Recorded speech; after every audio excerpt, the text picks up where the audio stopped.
you could have at least met me halfway. You could have bought a ticket. Yes. Boom, boom. All right. Good morning, good afternoon, and good day. Welcome to the Digital Download, the longest running weekly business talk show on LinkedIn Live. Each week, we talk about the news of the day, business or otherwise, and we often address topics like social selling, social enablement, digital transformation, and change management. Guests and audience participation are a large part of our show and a large part of what separates us from typical TV talk shows. And you are always welcome to be a part of the show. Why not tag a friend and invite them to watch along with us? Go on. We'll wait. All right, while we're waiting, let's go around and introduce everyone. Adam, would you kick us off, please? Hi, I'm Adam Gray, and I am co-founder of DLA Ignite, and excited to be here on this very special day. Tim. Hi, everybody. Welcome. I'm Tim Hughes. I'm the CEO and co-founder of DLA Ignite, and I am just so excited to be here on what is our 85th episode. And 85. Wow. Isn't when we started this, we were like small and Yeah. Most podcasts And now we're die before the 10th episode, I read recently. well, there you go. Interesting, huh? Linwood. Hi, my name is Linwood Ross. I'm the founder and CEO of Accelerate, and we're a DLA Ignite partner. We focus on helping people get work done faster and better. And hey, I'm thrilled to be a part of the Digital Download. I haven't been here for every episode, but I have been here since the beginning. There you go. Alex. Hello, all. Alex Abbott, founder of Sapiro. We're a B2B sales consultancy, and I am very happy. I'm a happy DLA partner on this happy birthday episode. There we go. And you look a Tracy. bit like Caesar. Yeah, I was thinking that. Yeah. I wasn't sure whether we had to go A or Caesar. We found this birthday balloon. It says happy 60th birthday, and I just wondered if no one's made that milestone yet on this call, have they? No, but No. we could have had an 85th birthday for the show, couldn't we? Right. Yeah. A missed opportunity. And Tracy. Hey everybody, I'm Tracy Borison, founder of TLB Coaching and Events, where we're all about optimizing the humans behind your sales and marketing processes. And I thought I had done some awesome decorations until Alex and Linwood came on the show. Now this doesn't look like it's trying very hard. Oh, it's great. Anything that celebrates. And myself, I'm Rob Durant. I'm the founder of Flywheel Results. We provide support to tech startups in terms of staffing, training, and consulting solutions. And I am also a proud DLA Ignite partner. Oh, me too. I'm also a proud DLA. Yes. So we are now well into our third season. And as mentioned, this is our 85th episode. We wanted to take today to celebrate our status as the longest running weekly business talk show on LinkedIn Live. Yay. Now, first, as Simon Sinek says, let's start with why. Why did we start this? DLA Ignite and its proud partner organizations have always tried to lead the way for companies to learn about social selling, digital transformation, and social enablement. As part of that leadership, we believe it is important for us to understand the tools and techniques. A former colleague and one of the driving forces behind the Digital Download's early days, Eric Doyle, put it best when he said, let me get this right. Oh, is there a book? Yes, right from the book. It's in print. Live streaming is a way to connect with an audience directly. It allows audiences to interact directly. It could be a place where people can feel they belong. It could be a place where people can feel safe to express themselves. It could be a place where people can really see and understand other people. It could mean a new way to network. Page 71, if you're following along at home, in Social Selling, Techniques to Influence Buyers and Changemakers, Where can you get second a copy of that? edition. All of your better booksellers have this, as well as Amazon.com. And I've heard of the author before as well. Oh yeah. All right, yeah. End of shameless plug.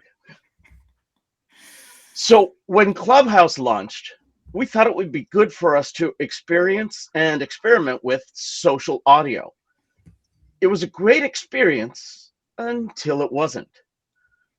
But we learned a lot, both good and bad, about building an audience and building community in the process. Soon after, some on our team were granted access to this new thing, LinkedIn Live, a social video platform. Our first video streamed to LinkedIn Live was a Clubhouse after show, follow-up on April 16th, 2021. We called it Social Selling and Influence on Clubhouse. Are we multi-channel? Just like the name of the Clubhouse event that preceded it. The following week, we did another Clubhouse after show based on the Clubhouse event. With so many social networks already, how do you decide if you should join the latest one? But then on Friday, April 30th, 2021, we broke from the Clubhouse after show model and had a panel discussion on LinkedIn Live. It was our review of Gartner's latest research, and we called it Elevate the Role of B2B Marketing in Account Growth, after the name of the Gartner document that we were talking about. This event was posted to Tim's YouTube channel the following week, Tuesday, May the 4th. And this is considered the first episode of the digital download. Now, initial shows had panelists scour the internet, well, mostly just LinkedIn, for posts that we thought were interesting. We would share the post with the audience and go around the panel discussing things we thought made them interesting. As the show evolved, we started putting themes to our shows. The content we would bring would center around a given topic. And what better way to learn about a topic than to learn from a subject matter expert? We started inviting guests to the show, and each was an expert in their given field. That's when the conversations really flourished. Today, we want to highlight some of the various things that have stood out to us. So each of us will go around and share with the audience highlights of different episodes, highlights of different topics, highlights of different guests. Your typical clip show, if you will, without the actual clips, because that took too much technical work. Anyone care to share with us some of their favorite memories? Yeah, I'm happy to kick off with that. So it's interesting actually, because obviously we've been going for some time now, and it's hard enough to remember all the different guests that we've had on over the 3 years, let alone what they spoke about and the specific learnings. But I think it's fair to say that every single show, I certainly have learned something from someone, whether it was a topic that I was fascinated by or a topic that I became fascinated by as a result of the guests that came on. So there are a few, and I know that some of you are going to talk about some of the guests that I don't mention here. So key things for me were Orlando Mercado, who spoke about the power of data to make faster, better decisions, what's working and what isn't in the world of data. Scott Russell, who basically came on and gave an inspirational talk about entrepreneurship and how you can use the wealth that your business creates for good. I love the talk from Leah Schmidt, who came on and used her own description of herself. She said, "I'm a cross between a psychologist and a priest," talking about how to be more creative and how you can empower yourself to do stuff. And going back and watching all of these different episodes, I've revisited them and I've re-energized my excitement by what was being spoken for. But for me, the one that I enjoyed the most, and the one I think that I've actually used the most, was when we had Dr. Hazel Harrison come on. So she spoke about the fact that in order to be happy, a good starting point for that is to have a wellness and happiness model. And she uses a wellness and happiness model that was developed by a guy called Marty Sligman. It's the PERMA model for happiness and well-being. PERMA, P-E-R-M-A. P, positive emotion. Things that feel nice, such as joy, awe, love, hope, serenity.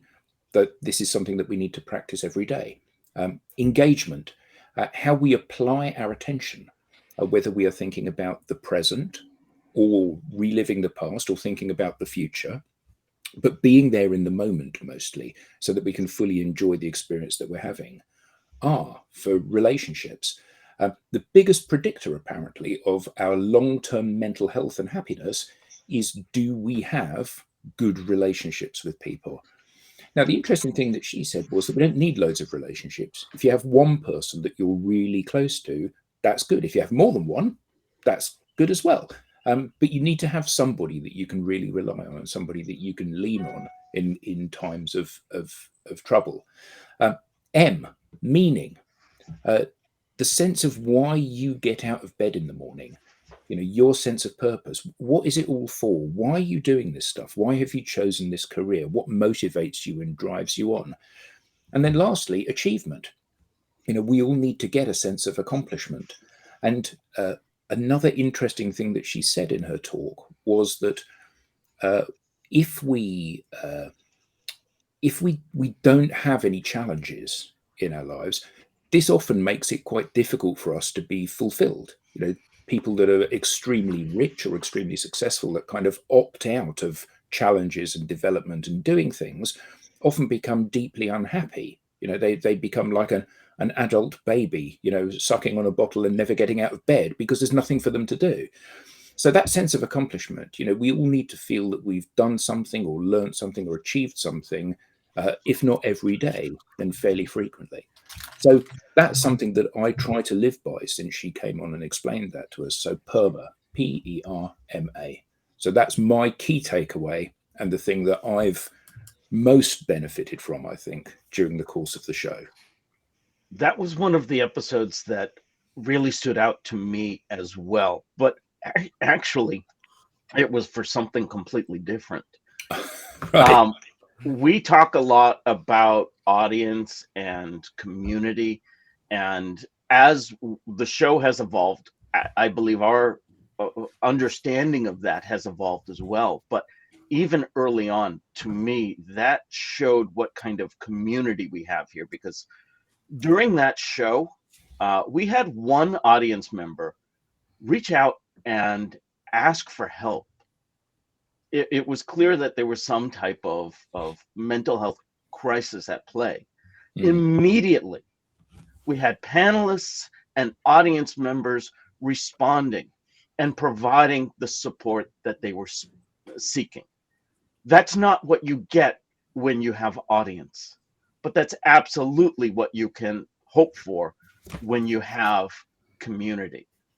I loved that episode for, of course, Dr. Hazel's presentation, but I also loved that episode for how everyone else heeded the call. That was just amazing to me. Yeah, but one of the things, so mostly this week, I have been watching old shows. And one of the things that has been really insightful for me is the depth of ignorance that I have on so many different topics. So we've had on some people that are incredibly talented, incredibly successful, incredibly well read on these topics. Some people that are globally acknowledged experts and leaders in these topics. And watching the shows again, I have sat slack-mouthed whilst I've been soaking up the brilliance that they have imparted and the inspiration that they've given. And yeah, I mean, I think you're right. That sense of community on Hazel's show was brilliant. But there was brilliance in every single one of the shows. Oh, as absolutely. we'll hear. Yeah. There's also been brilliance amongst and a sense of fun from the people here on the panel. The thing that I remember is one of the things that I wanted to share in terms of to the audience was we've never scripted this. But we've always had structure, and I've always seen whenever we've sat down, usually on a Monday or a Tuesday, and said, what are we going to do on a digital download, and we sketch something out. It's the rough outline. It's on the Friday when we actually color it in, but it's when we've had the structure that we always have a good show. Whereas we did have one where we had a script. Many of us had seen a brand, well-known brand, who will remain nameless, do one of these, and they'd scripted the whole lot.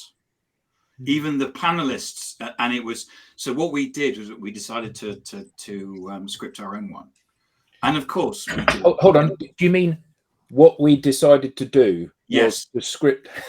So and we deliberately did it so that there was malfunctions with the script, and Lenwood we had spelling mistakes in his, so he read out this, and we had a great piece of fun, and the audience really enjoyed it. And really, that was just our way of saying that, yeah, do we take time to actually put this together? Yes, we do, but it's not scripted, and it never has done. And if you're scripting stuff, it's just the wrong thing to do. So that were the things that I wanted to share. And as I said, it's about the audience. Whenever we've come on, it's about what can we do to educate the audience. Now, I've walked off every single one of these and gone, because we've got a number of people here that think differently to me, thankfully. And what happens is, like, I never thought, do you know, I never knew that, or I didn't. Oh yeah, I never thought about that. And I've walked off every single digital download knowing more than I do when I went in, and I hope that's the same for the audience as well. Can I tag on to that, Tim? Because one of the things that I remember the most is when we had Sarah Milby as a guest, and we ended up talking about dragons. It became like a dragon themed show, which wasn't scripted at all, but it like came from a story, and then it just got reiterated throughout the conversation. And I think it's really interesting because there's things like that, which aren't structured, which aren't planned, that can end up being the memorable pieces for people. And if anybody's watching this show and being like, oh, I'm kind of interested in doing my own show, maybe what might I do? There's some really great beauty in that unscripted that makes you memorable, not that takes away from you being memorable. So I just wanted to share that because it was also related to your point. Yeah. And sometimes we get Nicholas. That's true. Son comes on, and that's always a memorable thing. One episode he flew Jupiter. Yeah. I don't remember what we were talking about, but I remember Jupiter. Yeah. One of the things that for me is so special about the digital download, what we do every week in this group, is how we're modeling something that's really important in the networked and digital economy, and that's learning by doing. Experimentation, right? Trying it and learning from what goes right and what goes wrong, and adapting to it. And I guess that's something that I've learned and matured in over the course of the last 3 years. And I think it's really important that more organizations start to embrace that type of experimentation. It's just so critically important. The other thing that has really struck me over the last 3 years is how slow people have been to adopting this new way of working. You know, one of the things that our organization focuses on is how to help people to thrive in the like digital age. Like, how is it different? How do we need to operate differently than we were operating in the past? And it's remarkable to me, you know, I think Warren Buffett, at least he's credited with having said, you know, you're a combination of the 5 people who were closest to you. I don't know if he actually said it, but he's certainly credited with having said it. And what I've learned, what I've seen in my own experience on LinkedIn is that you can get closer to people using LinkedIn, using social media, and operating to build relationships like faster than anything that you could possibly imagine. I mean, I have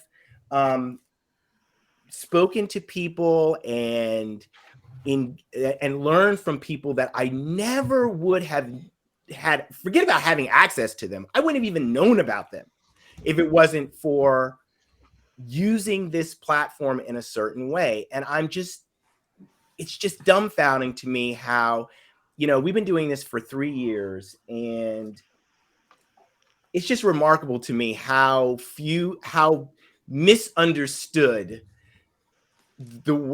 using this platform is. Absolutely. I mean, I think that's the key thing, the fact that it's misunderstood.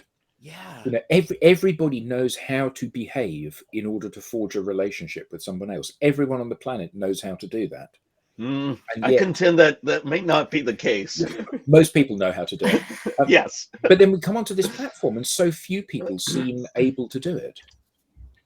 Yeah, it's really striking. I received an email. I received a message this morning, and the person in the message was talking about how important their network was to them, and building relationships with all the people in the network was so important to them.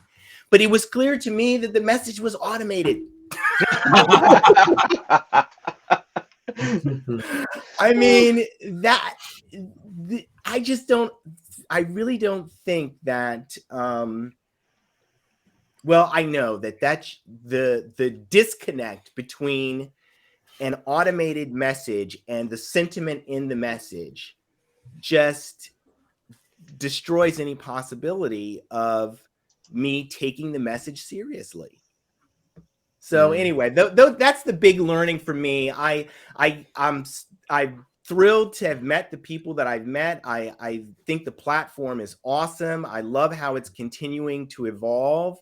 And I just hope more people use the platform and LinkedIn Live in particular to take their ecosystem, customers, partners, employees, on a journey. Like, we're all going on this journey, and that journey starts with conversation. And we can just get so much closer to the people that we need to be in relationship with to create value all around us using this medium. I want to build on 2 things that you were saying there, Linwood.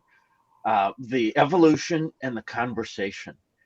Not only has the technology evolved and permeated, more people have higher speed internet access, more people have higher speed computers, et cetera, but what has also evolved is our expectations.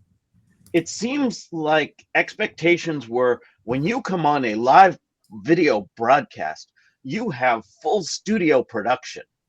You don't have sticky notes on the wall.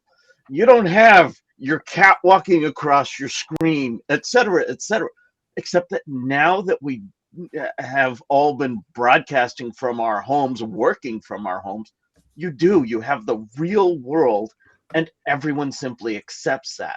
That's the evolution that I think many people have yet to embrace. And then the critical part is that conversation. It no longer matters the production quality. It matters the content quality. What are you talking about? What do you have to say? What are you hearing? Are you listening? Are you engaging? I've had so much fun learning from so many different people just because I've shown up and tried to become a part of the conversation. So I love the juxtaposition of those two things that you brought up. Yeah, we got to be learning every day. Sorry, that's it. We got to be learning every day, and you can learn so much. Quick question to everybody. Quick question. What exam did you pass to come on here? Well, I had to. You didn't. No, You just turned up. Just turned up. And you yourself, aren't you? Yeah. It's so amazing. I don't know. I don't want to monopolize the conversation. But I think this is an important point about conversations and live shows and things like that, is that when you have a group of people, and like we have guests weekly too, right? Different guests with different personalities, and it's just people showing up, having a conversation. And some people are experts in, like last week we talked about community. I have a community. I know more about that. The week before we talked about AI, which I know very little about, and I was very much a student. And it's not about each person showing up as an expert every day in the topic of the day, but it's about sharing your expertise when you have it and learning when you're curious. And I think these are things in the human experience that are really rewarding for people. And when you have a space where you can come and be yourself and literally be like, I know absolutely nothing about this. Let's go. Yeah, exactly. It's fun. It's that curiosity that you bring that increases the value. I mean, if we have a subject matter expert on talking about AI and you have no idea, but you're really curious and you ask some good questions, it's the same kinds of questions that many in the audience wanted to hear as well. And it really facilitates the conversation. Yeah. And you're learning. If you're learning, you're growing. I love the fact that that people are coming on the show. This is us and the guests, to help and to educate and to share, not to pitch. You know, there's nothing attractive about being pitched at. There's something very attractive about sitting there and soaking up all of these ideas and these concepts that you were unaware of prior to that moment. And I love the fact that everybody that's come on has been utterly selfless and so generous with sharing their expertise and knowledge with anyone that cares to tune in.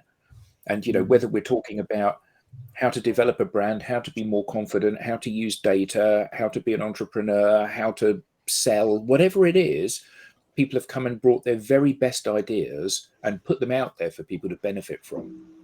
And they've done it in the chat as well, because sometimes with specific topics, we attract other subject matter experts and they share their expertise as well. And that is awesome. And I think that awesome. the beauty of this, and Robert said, ha, ha, ha, in quotes, experts.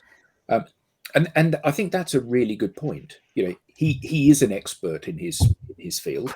I think that one of the beauties of this is that when you are just learning something, you need to make sure that the tutor is one step ahead. The key thing is it somebody that you can relate to and you can believe and you can trust? And the beauty of a relaxed kind of format and people being generous is that you can make that determination quite quickly. You know, here's somebody that I don't like, here's somebody that I do like. That's the person that I'm drawn to. And for this part of the journey, that's therefore the right person for me to be drawn to. And I just love that this is a melting pot for all of those people and those ways of doing things to come to the fore. Yeah, I think we're in a fortuitous position though, because before the download, before the experience that I've had with all of you, I felt like I was very much in the rat race, working hard in the hamster wheel, and I think many people feel the same way. And in the corporate world, or maybe not in the corporate world, they're just running to the next thing.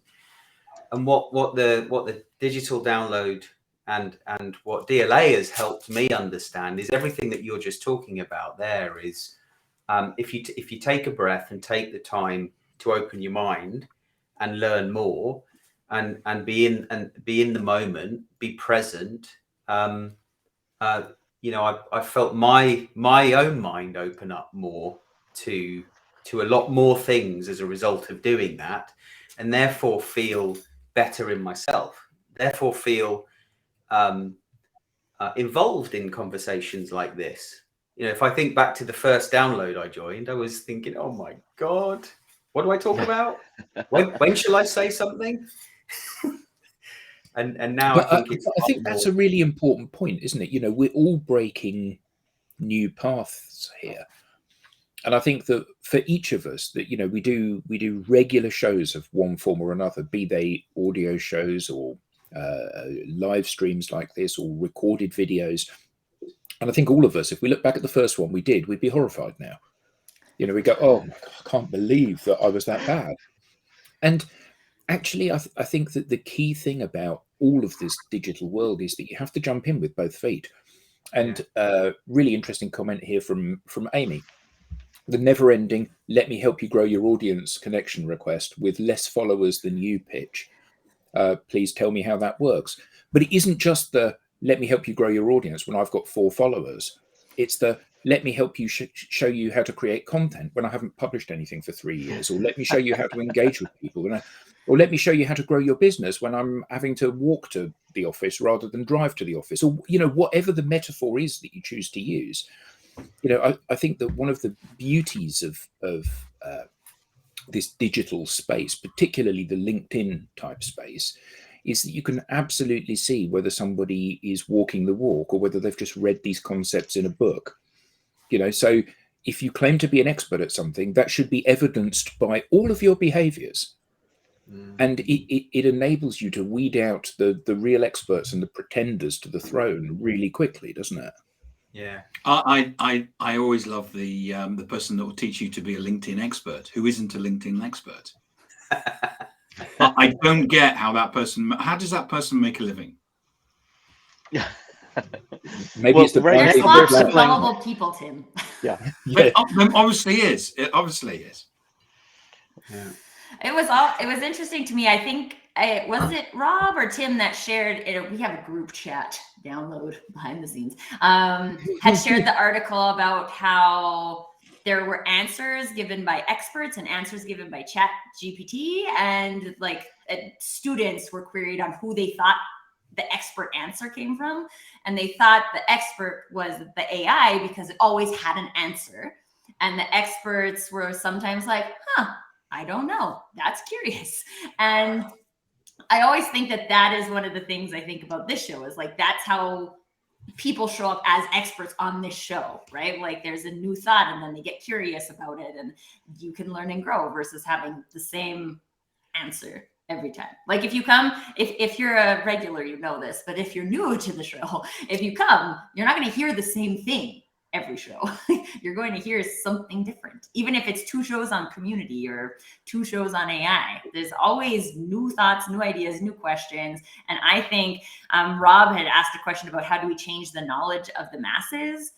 I think this is an activity that people need to get involved in, right? People have to want to come and challenge their own perspectives. And Tracy, it's Robert.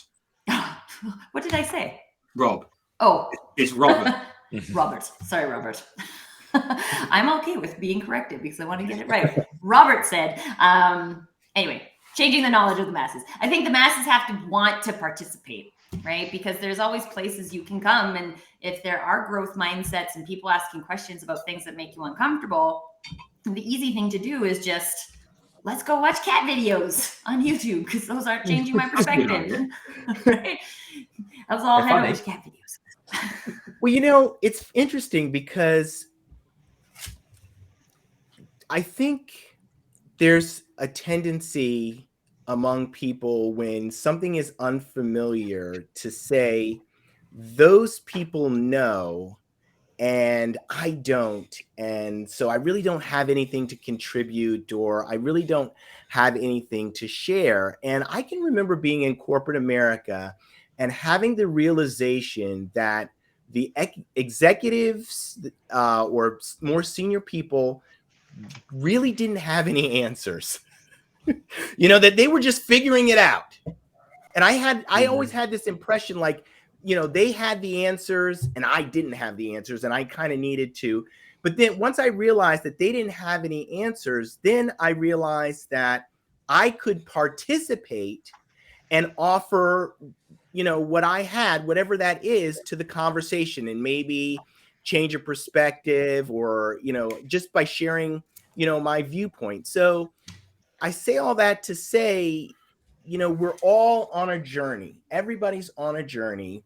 And when we put down the mask of pretending that we know or somebody else knows, and we really just get in there and say, it's okay to not have all the answers. It's okay to, be afraid. It's okay.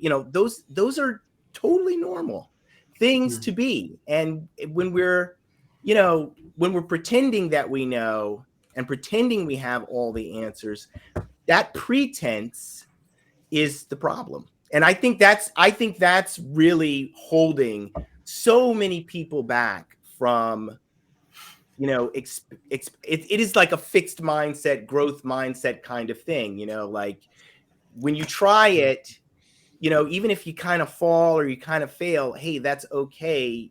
There's another digital download next Friday.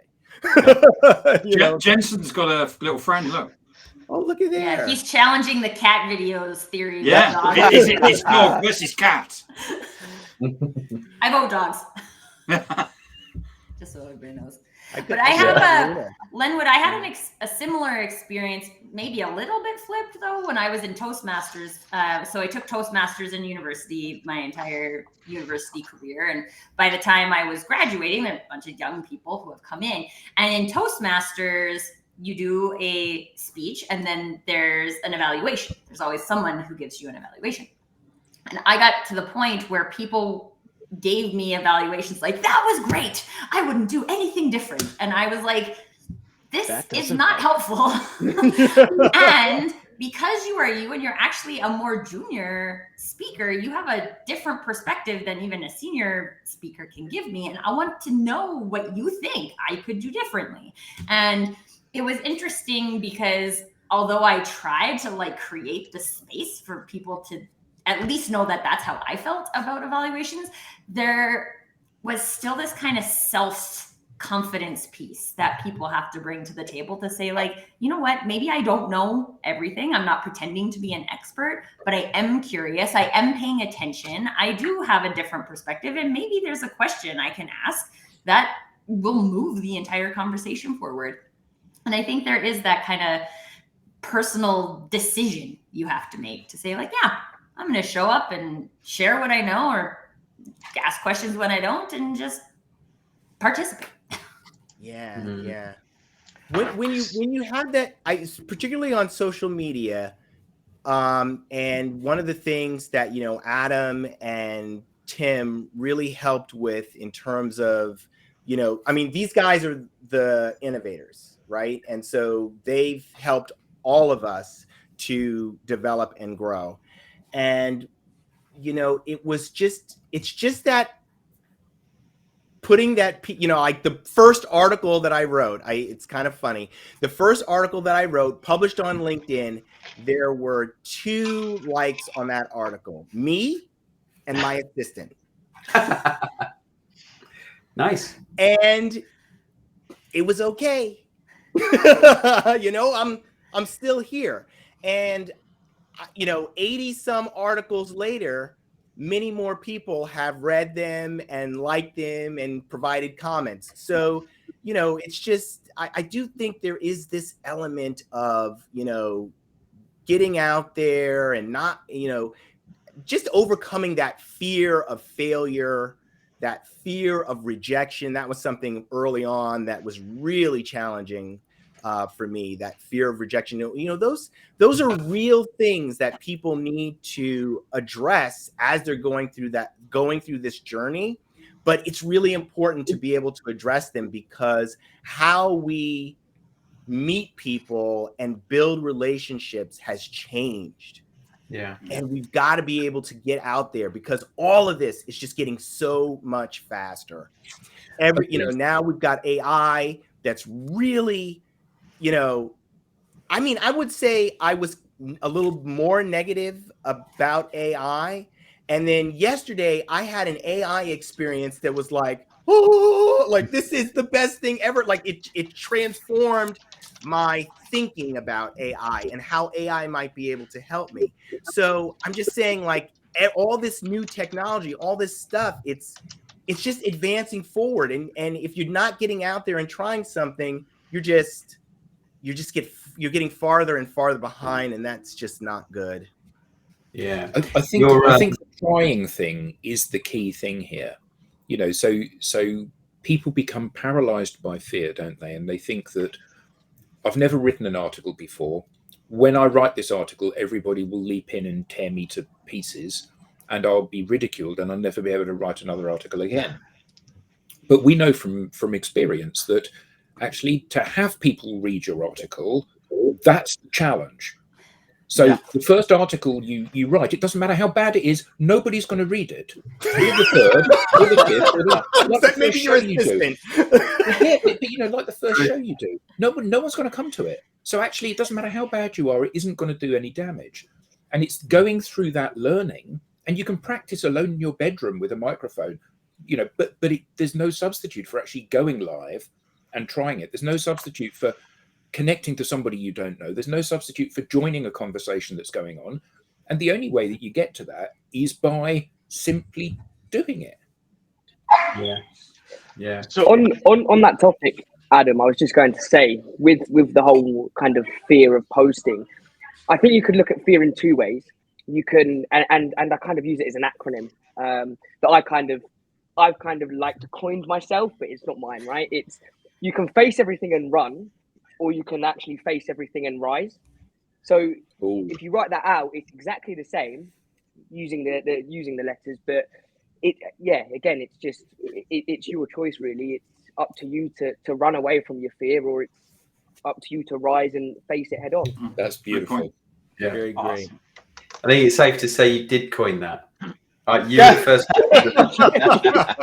We're all going to give you credit for it.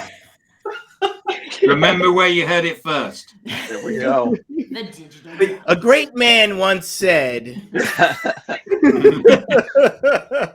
So some highlights for me include when we invite guests on the show.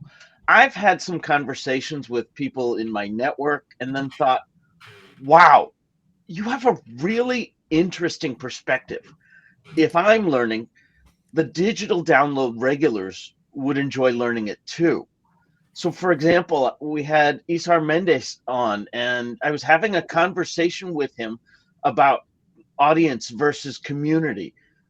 Truly, that was the first time I had thought about the difference, but definitely not the last.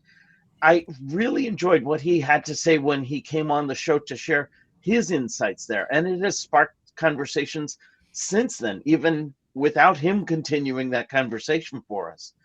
And Tracy, you mentioned Sarah Milby on the show. One of my favorite parts about having her on the show was just how at ease she became with all of us as we started talking about dragons and so on. And later in the show, somebody asked something in here, her sphere of influence, and she said, well, I'm not going to give you an answer to that. I'm not going to tell you what you should be doing or how to do it, or something to that effect. And I was able to razz her right back. Well, Sarah, that's why we brought you on the show. And, she just rolled with it, because everyone that has come on has been, just one of the family. It's just been that type of comfortable community. Yeah. It's a good question, Robert. It's a good question. We've asked him. Yeah. We haven't actually asked him, but we should do, yes. Robert asks, when are you going to have Elon Musk on the show? Right here. So He's Amy, busy at the moment. Amy Fixing asks, a rocket. any tips for creative live event branding partnerships? You mean beyond just do it? Is that not considered creative these days? Yeah. It's funny when I read that question, Amy, I was like, to me, creative is about like, what would you do? What seems different? What is fun? What feels engaging? And all of these different things are different for different people. And I think when we look at things on a big scale, global scale, or like 3,000 people event size scale, we start to think like, well, what would be creative for all of these people? And the thing is, there isn't one, right? There's what is creative from your brand's perspective. What is different? So I'm hosting this event coming up in June called the Human Potential in Business Summit. And it's completely different than anything that I have done before or that I've seen before. And that is based on what I have done before and what I've seen before. So it feels creative.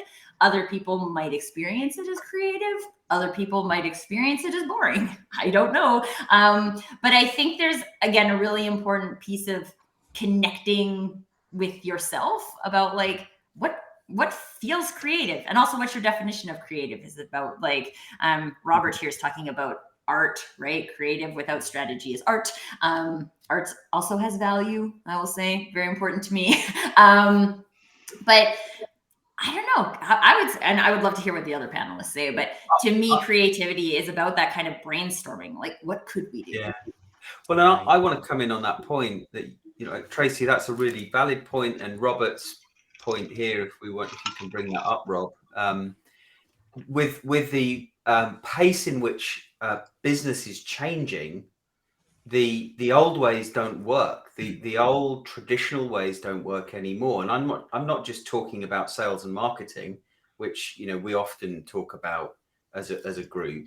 I'm talking about everything related to business. So creativity for me it's an imperative, because we're learning. We're having to learn as we do, because of the rate of change.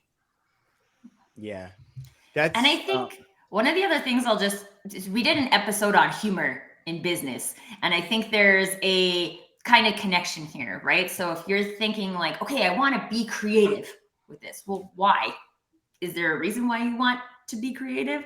This is the conversation we had in the humor episode. Is that like, what's the point of using humor? Are you doing it because you think you have to? Someone thinks I have to be creative. Someone thinks I have to be humorous, and therefore I'm going to try and do it. Or is it an expression of you and your brand partnerships?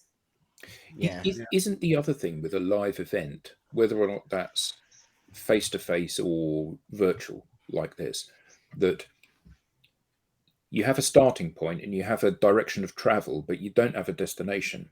Because actually the whole point of having an unscripted show is that it unfolds based on what people in the ecosystem are saying, and because we haven't rehearsed this. You say something, Tracy, and Alex says, no, actually, I don't agree with that. And Lenwood says, no, she's right, because, and actually it is that debate, which is exactly the debate that people across the world are having. And anyone that plugs into this sees both sides of the conversation. And the comments that we have, in the comments, are driving the things that we talk about. And we know that we're talking about, the starting point is what's happened over the last 3 years. The end point is who knows, but we know it's that direction, and we're marching proudly towards it. And I think that's the point. And it requires a certain degree of bravery to let go of the reins and just coast downhill with the stuff. But surely that's where the value is, isn't it? Nobody wants to be stuck in a sitcom that doesn't make them laugh. So change it as you go. The Simpsons would be the best example of that. Each show begins with one storyline, and they exhaust that, and then they move on to a completely different storyline halfway through the show because they've run out of creative ideas for the first one. And that's what is the brilliance of that show. So, Amy, go ahead, Tim. I was going to say, I just want to. I mean, in page 71 to go on about this book here, Eric Doyle. Bear with me, you'll enjoy it. What Eric Doyle says, and I think this is something that's a fundamental should be part of any podcast or live stream. And he talks about do something unique, funitize, not monetize. We always make sure that we never pitch on when we come on and we do this. We're not ever selling. Create a digital space where professional people can relax and have fun. We have a psychological safe space where each of us can disagree with each other, but we can still remain friends. And in fact, disagreeing with each other is encouraged because that's often the way that we learn.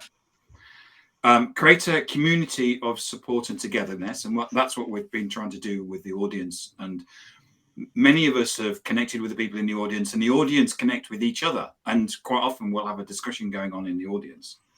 And the final point is what Eric says is make it all about the audience, not the presenters. Mm-hmm. And I think that's a really powerful. And if you don't have the book, it's social. Anyway, sorry. So just to build on that a little bit, Amy, I was having a conversation with somebody over the weekend about this very thing. So my glib answer of just do it, well, probably not enough. But the other thing that I would say, and I believe it aligns with what Tim was just reading, is an event like this, a broadcast or so on, this is what I would refer to as planting season, not harvest season. If you're coming here to sell, you're going to fail. If you're coming here to share with like-minded people, an audience of whatever aligns to the branding, then you're going to have some people who raise their hand and say, yes, I want more of that, and join in and participate and grow. And that's what community does. This is not a pitch, because we realized early on, if we came on here and pitched every week, then like most podcasts that don't last 10 episodes, neither would we. So instead, we use this as an opportunity to expand our own ideas. And it's just vaguely centered around a topic or two. But mostly it's whatever is interesting to us that given week. Yeah. So a couple of comments in the chat, Robert, to catch up with. Look,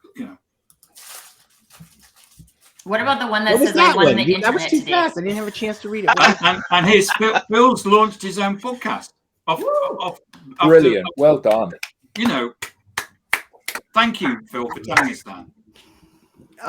I'd like to talk a little bit about this idea of creativity and the purpose of creativity, and what Robert talked about in terms of strategy versus art, right? So if you think, well, I don't want to get into that, I'll go off too far on a tangent. Here's what I'll say. In a networked economy, which is the kind of economy that we have, it's the networks are increasing, the connections are increasing, and we're only going to have more of it. Relationships are absolutely critical. And the creativity is about differentiation. Being creative helps you to differentiate. And if you want to take this from a business perspective, what you need to do is bring your customers and your partners and your employees through a journey that begins with a conversation and ends with them feeling closer to you and enabled by you. And community is like halfway in between. And when we're building a community, we're actually not thinking about the people who are participating as an audience. The participation is what makes it a community. So, I think there's like a misunderstanding, I will say generally, about what engagement is all about. And, that's why you see so many people come onto LinkedIn and they want to they want to monetize an interaction, but it's not about the interaction. It's about starting with a conversation and moving the partner, customer, employee from conversation to participation to enablement. Those are three different levels of engagement. And when we're partnered with someone, when we're making something with someone, that's as close as we can get. That we're going to be building trust, we're going to be doing something together, and we're going to feel better about each other after we've created that thing.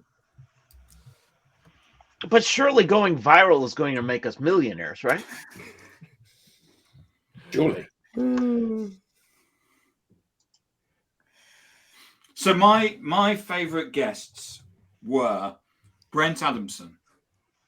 I mean, Oh, that was a good one. going back to what Adam said about selflessness. You know, he came on and said, you can ask me anything about Challenger. You can ask me about anything about what I'm doing now. You can ask me anything about the research we did at CEB or Gartner. And we went into a lot of detail. And we could have stayed on there for more than an hour. I mean, we ran, in the end, we ran out of time. Simon Kemp. Yeah, Simon was awesome. So Simon, if you don't know, for the audience, Simon creates this research. It's become the research on social media. If you don't follow him on LinkedIn, you should do. And he comes out every quarter and he dissects all the different bits of data and comes up with insight and conclusions. He came on and he talked about all kinds of different things that are going on, like the difference between search and the difference between discovery, because he'd recently come out with some research that shows that now most people under the age of 30 use social media to search rather than actually going to search engines. And this was actually before all of the stuff about ChatGPT. So, you know, he was a guest of mine. And the final one was 11 months ago. Patrick Joyner joined us from the Institute of Sales Professionals, where we launched a certificate that we got from the Institute of Sales Professionals. So those are the three highlights for me.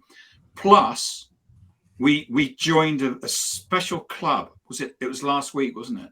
We joined a special club, which was we got trolled. Yes. That's right. I wrote that down, actually. I mean, if you're going to put yourself out there, eventually you're going to get trolled, right? Well, yeah, you know, we may not have gone viral, but we did get trolled, so that's a tick, isn't it? Yeah. That Simon Kemp episode where he talked about discovery, that was a significant aha moment, because when you're active on social media, you're going to discover a lot of things. And I think that if more executives understood the discovery that happens on social media, they would encourage a lot more, because that's one of the things that Steve Jobs talked about in terms of why they created the Office and why they put things together, because they wanted people to bump into each other and have conversations and discover something. For those that may not have heard it, so when we use search, what we do is that we go to search for an answer.